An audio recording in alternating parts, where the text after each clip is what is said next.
Praise lord. సహోదరి, ఈరోజు నీ బిడ్డల గురించి ఏమైనా ఆందోళన ఉన్నావా? భయంతో ఉన్నావా? యేసయ్య యొద్దకు రా.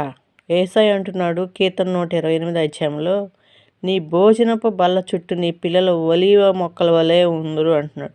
వాగ్దానం చేసిన దేవుడు గొప్ప దేవుడు. ఆయన అబద్ధమాడుటకు నేను ఏమాత్రం మనుషుని కాదంటున్నాడు. ఈ వాక్యాన్ని గట్టిగా పట్టుకో. యేసయ్యను అడుగు.